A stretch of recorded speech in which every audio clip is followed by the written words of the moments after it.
ಪರಿಸರ ಉಳಿಯಬೇಕು, ಪರಿಸರ ಬೆಳೆಸಬೇಕು ಎನ್ನುವುದು ಕೇವಲ ಭಾಷಣ ಹಾಗೂ ಸೆಮಿನಾರ್ಗಳಿಗೆ ಸೀಮಿತವಾಗ್ತಾ ಇದೆ.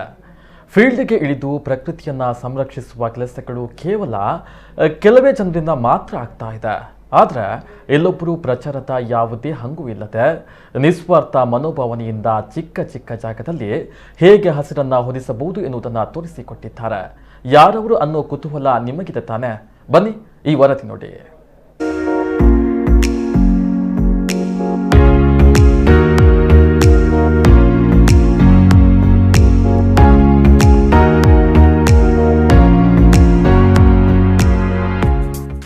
ದಕ್ಷಿಣ ಕನ್ನಡ ಜಿಲ್ಲೆಯ ಕಡಬ ತಾಲೂಕಿನ ಗೋಡಿತೊಟ್ಟು ಪರಿಸರದಲ್ಲಿ ಕತ್ತಲು ಆವರಿಸಿದ್ರೆ ಆ ಭಾಗದ ಜನ ಬೆಳಕಿಗಾಗಿ ಆಶ್ರಯಿಸುವುದು ದುರ್ಗಾ ಸಿಂಗ್ ಎನ್ನುವ ಮಿಸ್ಕಾಮ್ ಲೈನ್ ಮ್ಯಾನ್ ಕೆಲಸದ ಜೊತೆಗೆ ಪರಿಸರ ಉಳಿಸುವ ಮಹತ್ ಕಾರ್ಯವನ್ನ ಕಳೆದ ಕೆಲವು ವರ್ಷಗಳಿಂದ ಮಾಡಿಕೊಂಡು ಬರ್ತಾ ಇದ್ದಾರೆ ದುರ್ಗಾ ಸಿಂಗ್.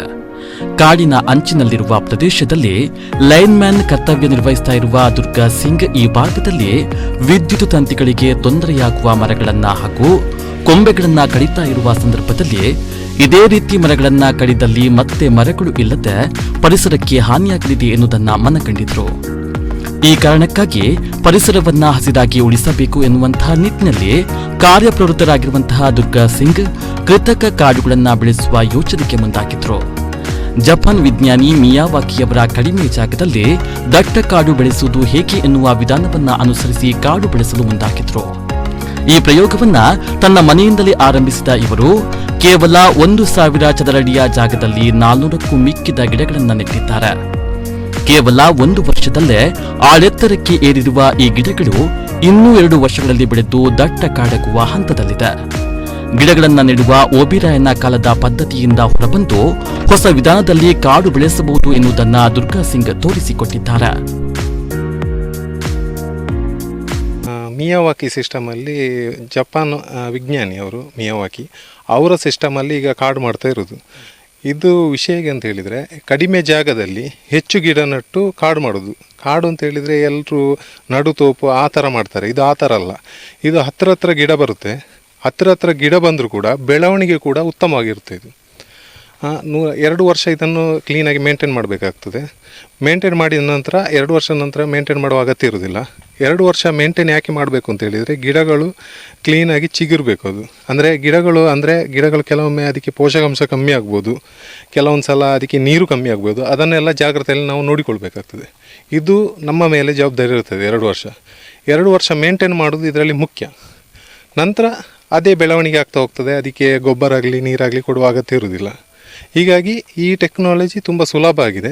ಇದರಿಂದ ನಾವು ಇಂಥ ಕಾಡುಗಳನ್ನು ಸುಲಭದಲ್ಲಿ ನಿರ್ಮಾಣ ಮಾಡ್ಬೋದು ಮತ್ತು ನಿರ್ವಹಣೆ ಕೂಡ ಕಡಿಮೆ ಇದರಲ್ಲಿ. ದುರ್ಗಾ ಸಿಂಗರ ಈ ಪರಿಸರ ಸಂರಕ್ಷಣೆಯ ಸೈಲೆಂಟ್ ವರ್ಕ್ಗೆ ಇದೀಗ ಸಾರ್ವಜನಿಕರು ಕೈ ಜೋಡಿಸಲು ಆರಂಭಿಸಿದ್ದಾರೆ. ತಮ್ಮ ಗ್ರಾಮದಲ್ಲಿರುವ ಶಾಲೆಗಳಲ್ಲಿ ಹೆಚ್ಚುವರಿಯಾಗಿರುವ ಜಾಗದಲ್ಲಿ ಕಾಡು ಬೆಳೆಸಲು ಜನ ಆಸಕ್ತರಾಗಿದ್ದಾರೆ. ಅಲ್ಲದೆ ಪ್ರತಿ ಮನೆಯಲ್ಲೂ ಒಂದು ಪುಟ್ಟ ಕಾಡು ಮಾಡಬೇಕೆನ್ನುವ ಪ್ರಯತ್ನಕ್ಕೂ ಕೈ ಹಾಕಿದ್ದಾರೆ. 12 ವರ್ಷಗಳ ಹಿಂದೆ ದಟ್ಟ ಕಾಡುಗಳಂತೆ ಇದ್ದ ಪ್ರದೇಶ ಇದೀಗ ಅಭಿವೃದ್ಧಿಯ ಕಾರಣಕ್ಕಾಗಿ ಬೋರು ಗುಡ್ಡಗಳಾಗ್ತಾ ಇವೆ. ಬೇಸಿಗೆಯಲ್ಲಿ ಅತ್ಯಂತ ತಂಪಾಗಿದ್ದ ಪ್ರದೇಶ ಇದೀಗ ಉರಿ ಬಿಸಿಲಿನಲ್ಲಿ ನಿಲ್ಲದಾರಂತಹ ಸ್ಥಿತಿಯಲ್ಲಿದೆ.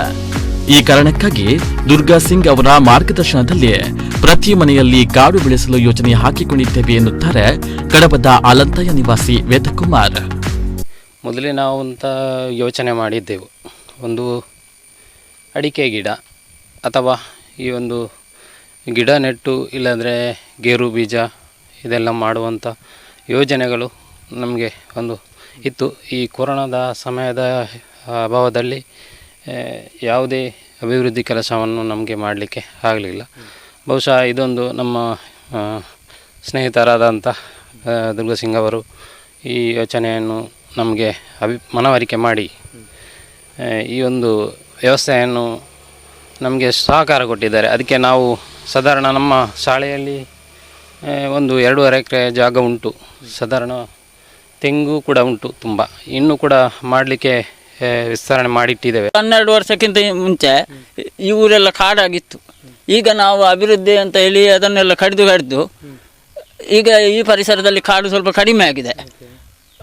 ಈಗ ಮಳೆ ಬೆಲೆ ಎಲ್ಲ ಬರುವಂಥದ್ದು ವ್ಯತ್ಯಾಸ ಆಗ್ತಾ ಬರ್ತದೆ. ಮತ್ತು ಬೇಸಿಗೆ ಕಾಲದಲ್ಲಿ ಆಲಂತಾಯ ಗ್ರಾಮದಲ್ಲಿ ತಂಪಿರ್ತಿತ್ತು. ಈಗ ಸೆಕೆಯಲ್ಲಿ ಕೂತ್ಕೊಳ್ಳಿಕ್ಕೆ ಆಗುದಿಲ್ಲ.